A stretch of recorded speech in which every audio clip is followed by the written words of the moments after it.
সকলোকে সুপ্ৰভাত জনাইছোঁ।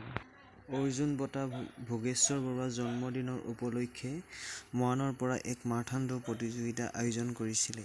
তাত সকলো প্ৰতিযোগীয়ে অংশগ্ৰহণ কৰিছিলে। আমিও গ'লো ওলাই অলপ চাইকেলখন তেওঁলোকৰ পিছে পিছে তেওঁলোকক অলপ সঁহাৰি জনাবলৈ। শ্ৰদ্ধাৰ মহান খেলুৱৈজনৰ সন্মান জনাই ব'লক আজি অলপ চাইকেল চলাওঁ।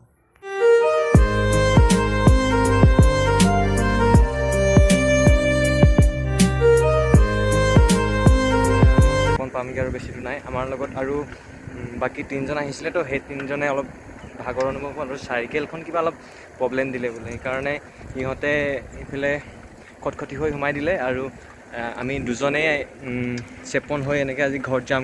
এয়া নিবাৰণ দাই গৈ আছে আৰু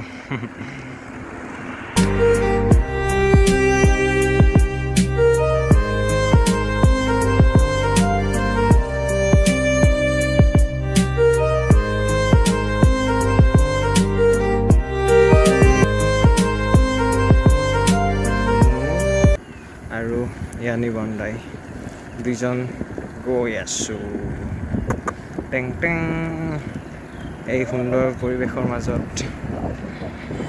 ধুনীয়া ৰাস্তা, এইফালে আপোনাৰ ধুনীয়া বাগানৰ মাজে মাজে মই নিবাৰণ দাই টেন টেন আৰু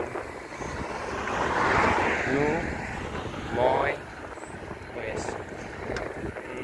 খুবেই ভাল লাগিছে আজি। আৰু আমি এইকেইটাতে ঢেকীয়াখোৱা নামঘৰ গৈ আছোঁ।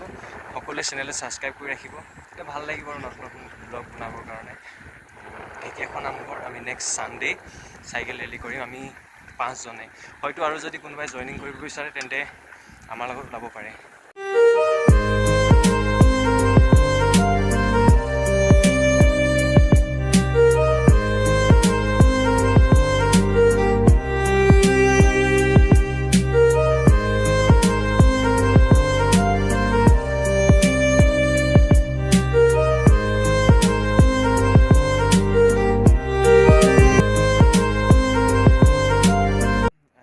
চেপন পালোহি, এই ওচৰতে।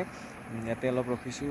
নিবাৰণ দাই চাইখন অলপ আমাৰ এই মোবাইল ষ্টিকটো কিবা প্ৰব্লেম দিছে, তো সেইটো ঠিক কৰি লৈছে। তো সেইটো ঠিক হ'লে ফাইনেলি আহি মানে আমি গাঁৱৰ পাই গ'লোঁ। আৰু